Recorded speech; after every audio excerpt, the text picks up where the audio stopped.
கர்த்தருடைய பரிசுத்த நாமத்திற்கு மகிமை உண்டாவதாக. கர்த்தரும் இரட்சகருமாயிருக்கிற இயேசு கிறிஸ்துவின் இனிய நாமத்தில் இந்த காலை வேளையிலேயும் வாழ்த்துதலை தெரிவித்துக் கொள்கிறேன். கர்த்தர் நல்லவர். இந்த நாளிலேயும் சற்று நேர சிந்தனைக்கு ஆதாரமாக ஒரு வசனத்தை வாசிக்க விரும்புகிறேன். சங்கீதங்களின் புஸ்தகம் 147 சங்கீதம் 15 வசனம். சங்கீதம் 147:15. அவர் தமது வார்த்தையை பூமியிலே அனுப்புகிறார், அவருடைய சொல் மகா தீவிரமாய் செல்லுகிறது. அவருடைய சொல் மகா தீவிரமாய் செல்லுகிறது. இந்த வார்த்தையை நாம் பார்க்கும்போது, கர்த்தர் தம்முடைய வார்த்தையை பூமியிலே அனுப்புகிறார், அவருடைய சொல் மகா தீவிரமாய் செல்லுகிறது என்று பார்க்கிறோம். மிக அழகான வார்த்தை. இந்த பூமியிலே, இந்த உலகத்திலே வாழ்கிற நம் ஒவ்வொருவருக்காகவும் கர்த்தர் தம்முடைய வார்த்தையை அனுப்புகிறார். அவருடைய வார்த்தை நம்முடைய வாழ்க்கையிலே அனுதினமும் அது செயல்படுகிறது. ஒவ்வொரு சூழ்நிலையிலும் கர்த்தருடைய வார்த்தை நம்முடைய தேவைக்கு ஏற்ற பிரகாரம், நம்முடைய சூழ்நிலைகளுக்கு ஏற்ற பிரகாரம் அந்த வார்த்தையை கர்த்தர் அனுப்பி ஒவ்வொரு நாளும் கர்த்தர் ஒவ்வொரு தேவ பிள்ளைகளையும் வழி நடத்துகிறார் என்பதுதான் உண்மை. ஆமென். இந்த வார்த்தை எப்படி செயல்படுகிறது என்று பார்த்திங்கன்னா, மகா தீவிரமாக. இப்போது எப்பேற்பட்ட அனுபவத்திலே நாம் காணப்பட்டாலும் அந்த வார்த்தையானது அந்த நேரத்துக்கு ஏற்றபடி கர்த்தர் செயல்பட வைக்கிறார். அவர் வார்த்தையை தரும்போது அந்த வார்த்தையை சொல்லி நாம் ஜெபிக்கும்போது, அந்த வார்த்தையை நாம் அப்ளை பண்ணும்போது அந்த வார்த்தை நமக்கு ஏற்ற பிரகாரமாக அது செயல்பட ஆரம்பிக்கிறது. ஏன்னா கர்த்தருடைய வார்த்தை சாதாரணமானது அல்ல. ஒரு உலக பிரகாரமான மனிதன் பேசுகிற ஒரு வார்த்தை அல்ல. ஏன்னா அவருடைய வார்த்தை ஜீவன் உள்ளது. அந்த வார்த்தை உருவாக்குகிற வார்த்தை. நமக்கு எல்லாருக்கும் நன்றாக தெரியும், கர்த்தருடைய வார்த்தை என்பது சாதாரணமான வார்த்தை அல்ல, அது சிருஷ்டித்த வார்த்தை. ஆதியிலே வேதாகமத்திலே நம்ம பார்த்தோன்னா, ஆதியாகமத்தின் புஸ்தகத்திலே பிதாவாகிய தேவன் வார்த்தையை கொண்டு ஒவ்வொன்றையும் சிருஷ்டித்தார், உருவாக்கினார் என்று நாம் பார்க்கிறோம். அவருடைய வாயிலிருந்து புறப்பட்ட ஒவ்வொரு வார்த்தையாகிய கிறிஸ்து மூலமாக ஒவ்வொன்றையும் கர்த்தர் உருவாக்கினார் என்று நாம் பார்க்கிறோம். அதே கிறிஸ்து புதிய ஏற்பாட்டிலே வரும்போது, யோவான் எழுதின சுவிசேஷம் 1வது அதிகாரம் 1-4 வசனம் வரைக்கும் நம்ம பார்த்தோன்னா அதை பார்க்க முடியும். ஆதியிலே இருந்ததான அந்த வார்த்தை தேவனிடத்தில் இருந்தது, அந்த வார்த்தை தேவனாக இருந்தது, அந்த வார்த்தை அவர் தேவனோடு கூட இருந்தார், அவர் மூலமாய் சகலமும் உண்டாயிற்று என்று நாம் பார்க்க முடியும். உண்டானது ஒன்றும் அவராலே அல்லாமல் உண்டாகவில்லை. அப்போது இயேசு இல்லாமல் எதையுமே பிதா சிருஷ்டிக்கவில்லை என்பதை நாம் இதிலிருந்து புரிந்து கொள்ள முடியும். வார்த்தையாக செயல்பட்டார் என்று நாம் இதிலிருந்து புரிந்து கொள்ள முடியும். அவருக்குள் ஜீவன் இருந்தது, அந்த ஜீவன் மனுஷருக்கு ஒளியாக இருந்தது என்று பார்க்கிறோம். அவருக்குள்ளே ஜீவன் இருந்தது. நீதிமொழிகள் புஸ்தகத்திலே நாம் பார்க்கும்போது இன்னொரு வசனம் எனக்கு ஞாபகத்துக்கு வருகிறது. நீதிமொழிகளின் புஸ்தகம் 8ஆம் அதிகாரம் 23 இருந்து கீழே நீங்கள் பார்த்தீங்கன்னா 22 இருந்தே பார்த்தீங்கன்னா, கர்த்தர் தமது கிரியைகளுக்கு முன் பூர்வ முதல் என்னை தமது வழியின் ஆதியாக கொண்டிருந்தார் என்று பார்க்கிறோம். பூமி உண்டாகும் முன்னும் ஆதி முதற்கொண்டும் அனாதியாய் நான் அபிஷேகம் பண்ணப்பட்டேன். அதிலேருந்தே நம்ம பார்த்தோன்னா அதில் ரொம்ப முக்கியமான ஒரு வசனம் இருக்கும். அதில் அவர் வானங்களை படைக்கையில் நான் அங்கே இருந்தேன். 27வது வசனம், அவர் சமுத்திர விலாசத்தை வட்டணிக்கையிலும் உயரத்தில் மேகங்களை ஸ்தாபித்து சமுத்திரத்தின் ஊற்றுகளை அடைத்து வைக்கையிலும். அந்த வசனம் அப்படி கீழே வரும்போது, சமுத்திர ஜலம் தன் கரையை விட்டு மீறாதபடிக்கு அதற்கு எல்லையை கட்டளையிட்டு பூமியின் அஸ்திபாரங்களை நிலைப்படுத்துகையிலும் நான் அவர் அருகே செல்ல பிள்ளையாய் இருந்தேன். நித்தம் அவருடைய மனமகிழ்ச்சியாய் இருந்து எப்பொழுதும் அவர் சமூகத்தில் களி கூர்ந்தேன். அவருடைய பூவுலகத்தில் சந்தோஷப்பட்டு மனு மக்களுடனே மகிழ்ந்து கொண்டிருந்தேன்.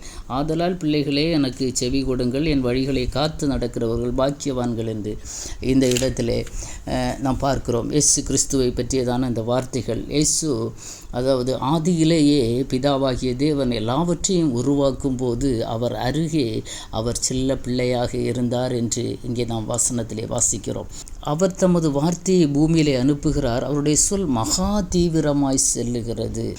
அதாவது இந்த வார்த்தைகள் எப்படி செயல்படுகிறது என்று நம்ம கொஞ்சம் யோசித்தோம்னா, கர்த்தர் தாம் நினைத்த ஒரு செயலை அவர் செய்வதற்கு தன்னுடைய வார்த்தையை அவர் என்ன செய்கிறார், அவர் பயன்படுத்துகிறார் ஒரு செயலை செய்வதற்காக. அது இயற்கையாக இருக்கலாம், இல்லை மனித வாழ்க்கையிலாக இருக்கலாம், நம்ம ஒவ்வொருவருடைய வாழ்க்கையிலாக இருக்கலாம், இல்லை இயற்கையிலே ஏதாவது ஒரு காரியங்களை செய்ய வேண்டும் என்றாலும் கர்த்தர் தன்னுடைய வார்த்தையை தான் கர்த்தர் என்ன செய்கிறார், அனுப்புகிறார் என்று நாம் பார்க்கிறோம். அந்த வார்த்தை சில நேரங்களில் அது கட்டளையாக வெளிப்படுகிறது. ஆமென். சில நேரங்களில் அந்த வார்த்தை அதிகாரமாக செயல்படுகிறது. ஆமென். அது எந்த இடத்துல எப்படி செயல்பட வேண்டுமோ அவ்வாறு அந்த வார்த்தை செயல்படுகிறது. சில நேரத்தில் அந்த வார்த்தை பிதாவை நோக்கி அவர் விண்ணப்பம் பண்ணுகிறதாக செயல்படுகிறது. இப்படி பல நேரங்களில் பல சூழ்நிலைகளில் அதற்கேற்றவாறு கர்த்தருடைய வார்த்தை செயல்படுகிறது. ஆதியிலே இந்த வார்த்தை எல்லாவற்றையும் சிருஷ்டிக்க காரணமாக இருந்தது இந்த வார்த்தை. ஆமென். அல்லேலூயா. ஏசாயா தீர்க்க தரிசனத்தில் 50வது அதிகாரம் 4வது வசனத்தை பார்த்தீங்கன்னா, இளைப்படைந்தவனுக்கு சமயத்திற்கு ஏற்ற வார்த்தை சொல்ல நான் அறியும்படிக்கு கர்த்தராகிய ஆண்டவர் எனக்கு கல்விமான நாவை தந்தருளினார் என்று அங்கே சொல்லப்பட்டிருக்கு. கிறிஸ்து அவருடைய வார்த்தை எப்படி என்றால், இளைப்படைந்தவனுக்கு சமயத்திற்கேற்ற வார்த்தையை அவர் சொல்லக்கூடியவர். இந்த வார்த்தை கிறிஸ்துவுக்கு எங்கிருந்து வருகிறது என்று நாம் பார்த்தோம்னா, யோவான் எழுதின சுவிசேஷம் 12வது அதிகாரம் 49வது வசனத்தை பார்த்திங்கன்னா, இயேசு சொல்லுவார், நான் சுயமாக பேசவில்லை, நான் பேச வேண்டியது எனக்கு உபதேசிக்க வேண்டியது, நான் பேச வேண்டியது, நான் உபதேசிக்க வேண்டியதெல்லாம் என்ன என்பதை எனக்கு பிதா என்ன செய்கிறாராம், கட்டளை இடுகிறார் என்று நாம் பார்க்க முடிகிறது. ஆமென். ஹல்லேலூயா. இன்னும் யோவான் 11:51 பார்த்தீங்கன்னா, இதை நான் சுயமாய் சொல்லாமல், அவர் எல்லா காரியங்களையும் அப்படி தான் சொல்லுவார். நான் யோவான் 7வது அதிகாரம் 28வது வசனத்தில் இயேசு தேவாலயத்தில் உபதேசிக்கும் போது கூட சொல்லுவார். என்ன சொல்லுவார்னா, நீங்கள் என்னை அறிவீர்கள், நான் எங்கே இருந்து வந்தேன் என்று அறிவீர்கள், நான் சுயமாய் வரவில்லை, என்னை அனுப்பினவர் சத்தியம் உள்ளவர், அவரை நீங்கள் அறியாதிருக்கிறீர்கள் என்று இயேசு தேவாலயத்தில் உபதேசிக்கும் போது பேசுவார். ஏன்னா அநேக இடங்களில் அவர் பார்த்தீங்கன்னா எல்லாமே நான் சுயமாக சொல்லலை, என்னை அனுப்பின பிதா எனக்கு போதித்தபடி. யோவான் 8:28 பார்த்தீங்கன்னா, நீங்கள் மனுஷகுமாரனை உயர்த்தின பின்பு நானே அவர் என்றும் நான் என் சுயமாய் ஒன்று செய்யாமல் என் பிதா எனக்கு போதித்தபடியே இவைகளை சொன்னேன் என்றும் அறிவீர்கள். அப்போது இயேசு எல்லா நேரத்திலும் அவர் தன்னை வெளிப்படுத்தாதபடிக்கு பிதா மூலமாக, பிதா எனக்கு என்ன சொன்னாரோ அதை நான் உபதேசிக்கிறேன், அந்த வார்த்தை தான் நான் உங்களுக்கு அறிவிக்கிறேன் என்று இயேசு எல்லா இடத்திலையும் சொல்லுவதை நம்மால் பார்க்க முடியும். அநேக வசனங்களை அதற்கு நம்ம எடுத்துக்காட்டாக எடுக்கலாம். அநேக வசனங்கள் புதிய ஏற்பாட்டில் இயேசு சொல்லுவார், நான் எதையுமே என் சுயமாய் நான் பேசவில்லை, நான் பேச வேண்டியது. அப்போது இயேசு ஒரு மனிதனுக்கு பேச வேண்டியது இல்லை, இயற்கைக்கு அவர் கட்டளையிட வேண்டியது எல்லாவற்றையும் பிதாவாகிய தேவன் தன்னுடைய அனாதி சித்தத்தின்படி குமாரனாகிய கிறிஸ்துவுக்கு வெளிப்படுத்தி அவர் மூலமாக நமக்கு ஒவ்வொரு வார்த்தைகள் கடந்து வருகிறது. ஆமென். அதைத்தான் யோவான் 12:49 நான் சுயமாய் பேசவில்லை, நான் பேச வேண்டியது என்னதென்றும் உபதேசிக்க வேண்டியது என்னதென்றும் என்னை அனுப்பின பிதாவை எனக்கு கட்டளையிட்டார் என்று சொல்கிறார். ஆமென். அப்போ இயேசு பேசுகிறது, இயேசு உபதேசிக்கிறது, அவருடைய உபதேசம், அவருடைய வார்த்தைகள் எல்லாமே பிதாவினால் அருளப்பட்டவைகள். அப்போது இங்கே சங்கீதத்திலே நாம் பார்க்கும்போது அவருடைய வார்த்தையை அவர் அனுப்புகிறார். அந்த வார்த்தை மகா தீவிரமாய் செல்லுகிறது என்று பார்க்கிறோம். எல்லாருடைய வாழ்க்கையிலையும் ஒவ்வொரு நாளும் பலவிதமான அனுபவங்கள் வாழ்க்கையில் வருகிறது, கடந்து வருகிறது. அந்த நேரங்கள் எல்லாம் கர்த்தரை நோக்கி ஜெபிக்கிற ஒவ்வொரு தெய்வ பிள்ளைகளுக்கும் அவர் தம்முடைய வார்த்தையை அனுப்புகிறார். ஆமென். இளைப்படைந்தவர்களுக்கு அதற்கு ஏற்ற வார்த்தையை கர்த்தர் அனுப்புகிறார். கண்ணீரோடு வேதனையோடு இருக்கிறவங்களுக்கு அதற்கேற்ற வார்த்தையை கர்த்தர் தருகிறார். ஆசீர்வாதத்திற்காக ஜெபிக்கிற பிள்ளைகளுக்கு அதற்கேற்ற வார்த்தையை கர்த்தர் கொடுக்கிறார். ஆமென். ஹல்லேலூயா. வியாதியில் இருக்கிற பிள்ளைகளுக்கு அவருடைய வார்த்தையை அனுப்பி அவர் குணமாக்குகிற தேவனாய் இருக்கிறார். அவருடைய சொல் மகா தீவிரமாய் செல்லுகிறது. ஆமென். ஹல்லேலூயா. அந்த வார்த்தை செயல்படுகிற விதத்தை இங்கே சொல்லுகிறார் சங்கீதக்காரன். மகா தீவிரமாய் அவர் ஒரு வார்த்தை சொல்ல, அவர் சொல்ல ஆகும், அவர் கட்டளையிட நிற்கும் என்று நாம் பார்க்கிறோம். அவர் ஒரு வார்த்தை சொன்னார்னா அது தீவிரமாக எந்த இடத்துல அது செயல்பட வேண்டுமோ அதே இடத்துல அந்த வார்த்தை போய் செயல்படுகிறது என்பதை நாம் பார்க்க முடிகிறது. ஆமென். ஹல்லேலூயா. சங்கீதக்காரன் சொல்லும்போது சொல்லுவார், இந்த வார்த்தை மட்டும் இல்லாதிருந்தால் என் துக்கத்திலே நான் அமிழ்ந்து போயிருப்பேன், நான் என்னைக்கோ நான் அழிஞ்சு போயிருப்பேன் என்று சொல்லுவார். ஆமென். ஹல்லேலூயா. எத்தனையோ சூழ்நிலைகள் சந்தர்ப்பங்களில் இந்த கர்த்தருடைய வார்த்தை நம்மை தேற்றுகிறது, நம்மை ஆற்றுகிறது, அரவணைக்கிறது. ஆமென். அல்லேலூயா. நம்ம இளைப்படைந்து சோர்ந்து போயிருக்கிற நேரம் அந்த வார்த்தையானது நமக்கு ஔஷதமாக இருக்கிறது. ஆமென். நம்மை பலப்படுத்துகிறது, நம்மை தைரியப்படுத்துகிறது இந்த கர்த்தருடைய வார்த்தை ஒன்று மாத்திரமே. ஆமென். அல்லேலூயா. ஏன்னா கொந்தளிப்பை வர விடுகிறவரும் கர்த்தர் தான், அதே கொந்தளிப்பை அமர்த்துகிறவரும் கர்த்தர் தான். ஆமென். அல்லேலூயா. யோனாவை கடலில் தூக்கி போடுகிறது வரையிலும் அந்த கடல் கொந்தளிப்பாக தான் காணப்பட்டது. காற்றும் கடலும் எல்லாம் ஒரே கொந்தளிப்பு. அதை வரவிட்டவர் கர்த்தர் தான். அது யோனாவை தூக்கி போட்ட பிறகு அந்த கொந்தளிப்பை அமர்த்துகிறவரும் கர்த்தர் தான். அதே மாதிரி தான் சீஷர்கள் படகுல இருக்கும்போது பயங்கரமான காற்றடித்து படகு மூழ்க போகிற சூழ்நிலையில் கூட அவங்க பயப்படுகிற நேரத்தில் அந்த காற்றையும் கடலையும் கர்த்தர் என்ன செய்கிறார்? அதட்டுகிறார். அது அமைதியாகிறது. இப்போ ஒரு வார்த்தை எப்பண்ணமாக கிரியை செய்கிறதுன்னு நம்ம பார்த்தோம்னா ரொம்ப அதிசயமாக இருக்கிறது கர்த்தருடைய வார்த்தைகள். தேவ பிள்ளைகளே, பரிசுத்த வேதாகமத்திலிருந்து 2 வார்த்தையை சொல்லி நான் ஜெபிக்க விரும்புகிறேன். நம்முடைய ஆதி தகப்பனாகி ஆபிரகாமை எடுத்துக்கொண்டோம் என்றால் கர்த்தர் முதலாவது வார்த்தை தான் சொல்லுகிறார். நீ உன் புத்திரன், உன் ஏக சுதன், உன் நேசகுமாரனுமாகிய ஈசாக்கை அழைத்து கொண்டு நீ மோரியா மலைக்கு போய் அங்கே தகன பலியாக பலியிடு என்று கர்த்தர் வார்த்தை சொல்லுகிறார். அதே வார்த்தையை இந்த ஆபிரகாம் அப்படியே கேட்டு அந்த வார்த்தையின்படியே அவர் செயல்பட ஆரம்பிக்கிறார். அவர் சொன்னது மாதிரி கேட்குறார், அப்படியே போகிறார். கர்த்தர் எல்லாவற்றையும் பார்த்து கொண்டு தான் இருக்கிறார். கடைசியில் மகனை அவர் கை காலெல்லாம் கட்டி அந்த விறகின் மேலே வைத்து கத்தியை எடுத்து ஓங்கும் போதும் அந்த இடத்திலும் வார்த்தை தீவிரமாய் வருகிறது. ஆமென். அதுதான் தீவிரமான வார்த்தை. ஆபிரகாமே ஆபிரகாமே, பிள்ளையாண்டனுக்கு ஒன்று செய்யாத, அவன் மேலே கையை வைக்காத என்று பரலோகத்திலிருந்து வார்த்தை வெளிப்பட்டது பாருங்கள். இதுதான் தீவிரமாக செயல்படுகிறதான வார்த்தை. ஆமென். அல்லேலூயா. கர்த்தருடைய வார்த்தை தீவிரமாக செயல்படக்கூடியது. அதே மாதிரி புதிய ஏற்பாட்டில் நாம் பார்த்தோம்னா இயேசு லாசருடைய கல்லறையண்டையில் வந்து நிற்கிறார். வந்து நின்று மரித்து 4 நாளான லாசரு நாற்றம் எடுக்குமே என்று ஜனங்கள் எல்லாம் வேடிக்கை பார்த்துட்டு இருக்கிறாங்க. என்னதான் நடக்க போகிறது என்று யாருக்குமே விசுவாசம் இல்லை. ஆனால் கர்த்தர் சொல்லுகிறார், மார்த்தாள் மரியாளிடத்தில் நீ விசுவாசித்தால் தேவனுடைய மகிமையை காண்பாய் என்று கர்த்தர் மார்த்தாளிடத்தில் சொல்லுகிறார். ஆனால் யாருக்குமே விசுவாசிக்க முடியலை. ஆனால் அங்கே வார்த்தை செயல்படுகிறது. லாசருவே வெளியே வா, 2 வார்த்தை தான். அல்லேலூயா. அந்த வார்த்தை அந்த மனிதனை உயிரோடு வெளியே கொண்டு வருகிறது. கர்த்தருடைய வார்த்தை மகா தீவிரமாய் செல்லுகிறது என்று நாம் பார்க்கிறோம். ஆமீன். ஒரு தேவ பிள்ளை தேவ சமூகத்தில் ஆண்டவரே, நான் சங்கீதக்காரன் சொன்னது போல, நான் சிறுமை எளிமையானவன், என்னிடத்தில் தீவிரமாய் வாரும் ஆண்டவரே என்று சொல்லி, ஆண்டவரே நீர் தாமதியாதேயும் என்று விண்ணப்பம் பண்ணி ஒவ்வொரு நாளும் காத்திருக்கிற தேவ பிள்ளைகளுக்கு கர்த்தர் எதை அனுப்புவார்னா அவருடைய வார்த்தையை அவர் அனுப்புவார். ஆமென். அல்லேலூயா.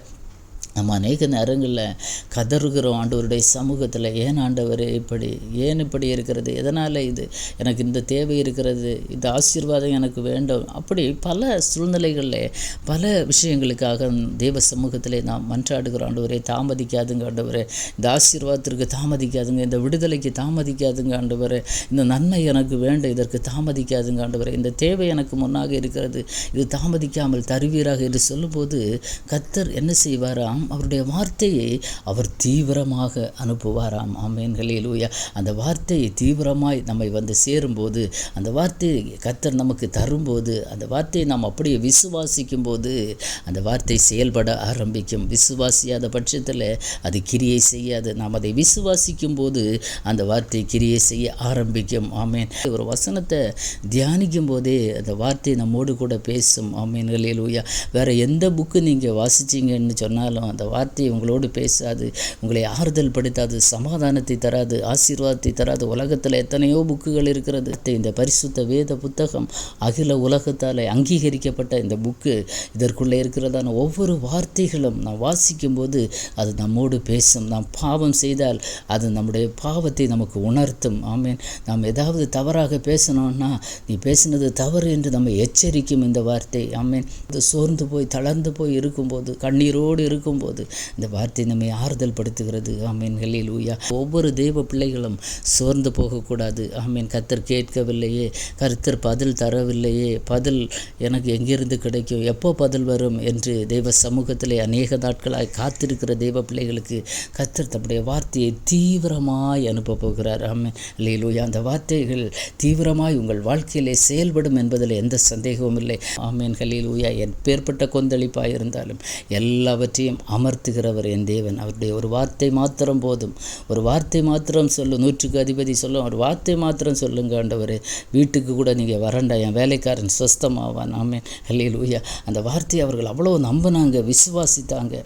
அதே மாதிரி ஆண்டவர் ஒரு வார்த்தையை சொன்னார், அங்கே விடுதலை காணப்பட்டது தெய்வ பிள்ளைகளே. அதே மாதிரி இந்த நாளில் கூட நம்ம ஒருவேளை வார்த்தையை நம்பாமல் அதை அசட்டை பண்ணி இருக்கலாம். சில நேரங்களில் சில காரியங்கள் நிறைவேறாமல் இருக்கும்போது என்ன நெடுங்காலமாய் காத்திருத்தல் இருதயத்தை இளைக்க பண்ணும், விரும்பினது வரும்போது ஜீவ விருட்சம் போல இருக்கும் என்று வசனம் சொல்கிறது. அப்போ நெடுங்காலமாய் காத்திருக்கும்போது சில சோர்வுகள், சில அசதிகள், இளைப்படைந்து போன நிலைமைகளில் ஒருவேளை உட்கார்ந்து இருக்கிறீங்கன்னா, கர்த்தருடைய வார்த்தை இன்றைக்கு உங்களுக்கு கர்த்தர் அனுப்புகிற வார்த்தை என்னென்னா, அவர் தம்முடைய வார்த்தையை பூமியிலே அனுப்புகிறார் என்று சொல்லும்போது ஒவ்வொரு வீடுகள்லையும் ஒவ்வொரு தெய்வ பிள்ளைகளுடைய வாழ்க்கையிலையும் கர்த்தர் இன்றைக்கு தம்முடைய வார்த்தைகள் உங்களுக்கு என்ன தேவையோ அந்த வார்த்தையை கர்த்தர் அனுப்புவார். அந்த வார்த்தையை அப்படியே விசுவாசித்து அதை ஏற்றுக்கொள்ளுங்கள். அந்த வார்த்தை உங்கள் வாழ்க்கையிலே செயல்படும்.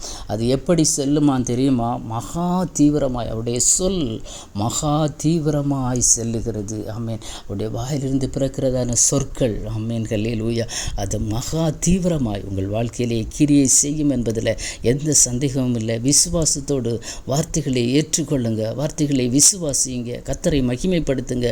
கர்த்தர் உங்கள் வாழ்க்கையிலே பெரிய காரியங்களை செய்வார். கண்களை மூடி ஜெபிப்போமா? பரலோக பிதாவே, இந்த நல்ல காலை வேளைக்காக உமக்கு ஸ்தோத்திரம் ஆண்டவரே. அப்பா, அப்படியே வார்த்தையை நீர் பூமியிலே அனுப்புகிறீர் ஆண்டவரே. அந்த சொல் மகா தீவிரமாய் செயல்படுகிறது என்று பார்க்கிறோம் ஆண்டவரே. மகா தீவிரமாய் ஒவ்வொரு குடும்பங்களிலும் செயல்படட்டும் அப்பா ஆண்டவரே. நெடுங்காலமாய் ஆண்டவரே, வருஷ கணக்கில், மாத கணக்கில், நாட்கணக்கில் தேவைகளுக்காக காத்திருக்கிற தெய்வ பிள்ளைகள் சோர்ந்து போயிருக்கிறாங்க ஆண்டவரே. ஆண்டவரே, ஏசாயா 50:4 சொன்னதுபடி இளைப்படைந்தவனுக்கு சமயத்திற்கு ஏற்ற வார்த்தையை நேற்று சொல்லுகிற தெய்வம் அப்பா, சமயத்திற்கு ஏற்ற வார்த்தையை அனுப்புகிற தெய்வம் ஆண்டவரே. இந்த காலை வேளையிலே சோர்ந்து போயிருக்கிற பிள்ளைகளுக்கு சோர்வை கர்த்தர் மாற்றுவீராக ஆண்டவரே. எந்த சூழ்நிலையில் இருக்கிறாங்களோ அதற்கு ஏற்ற உம்முடைய வார்த்தை தீவிரமாய் ஒவ்வொரு குடும்பங்களையும் செயல்படட்டும் அப்பா, கிரியை செய்யட்டும் ஆண்டவரே. உடைய பிள்ளைகளை பலப்படுத்துங்கப்பா. சமாதானத்தோடு சந்தோஷத்தோடு வாழ கர்த்தர் உதவி செய்வீராக. ஆசீர்வாதங்கள், நன்மைகள் இந்த வார்த்தை கொண்டு வரட்டும் ஆண்டவரே. இந்த காலை வேளையில் அப்பா, எதற்காக காத்திருக்கிறாங்களோ அந்த காத்திருப்புக்கு ஒரு பெரிய விடுதலை உண்டாகட்டும் அப்பா, ஒரு பெரிய மாற்றம் உண்டாகட்டும், ஒரு பெரிய ஆசீர்வாதம், நன்மை வெளிப்படட்டும் ஆண்டவரே. கர்த்தருடைய கிரியை ஒவ்வொரு வீடுகளிலும் செயல்பட ஆரம்பிக்கட்டும். கர்த்தருடைய வார்த்தை கட்டளையாக, அதிகாரமாக, அன்பாக, ஆச்சரியமாக வெளிப்படட்டும் தகப்பனே. கர்த்தருடைய வார்த்தை ஒவ்வொரு வீடுகளிலும் உருவாக்கட்டும் கர்த்தாவே. ஹல்லேலூயா ஆண்டவரே. ஒவ்வொரு வீடுகளிலும் கொந்தளிப்போடு இருக்கிற குடும்பங்களிலே கொந்தளிப்பை கர்த்தருடைய வார்த்தை அப்பா அமர்த்துவதாக தகப்பனே. இந்த காலை வேளையிலே கர்த்தர் பெரிய காரியங்களை செய்வீராக. உடைய வார்த்தையின் மேன்மையை ஒவ்வொருவரும் ஆண்டவரே, மகத்துவத்தை புரிந்து ஆண்டவரே, அந்த வார்த்தைகளை ஆண்டவரே விசுவாசத்தோடு ஏற்றுக்கொண்டு ஆண்டவரே, வார்த்தைகள் செயல்படுவதை கண்டு கர்த்தரை மகிமைப்படுத்த உதவி செய்யுங்க அப்பா. ஒவ்வொரு தெய்வ பிள்ளைகளுடைய குடும்பங்களிலும் வாழ்க்கையிலும் கர்த்தருடைய வார்த்தை மகா தீவிரமாய் கிரியை செய்யட்டும். அப்படி செய்யப்போகிற கிருபைக்காய் நன்றி. கர்த்தர் ஒவ்வொரு வீடுகளிலும் மகிமைப்படுவீராக. உங்கள் நாம மாத்திரம் மகிமைப்படட்டும். ஆசீர்வதியும். இயேசுவின் மூலம் ஜெபத்தை கேளும் ஜீவனுள்ள நல்ல பிதாவே. ஆமேன், ஆமேன். God bless you.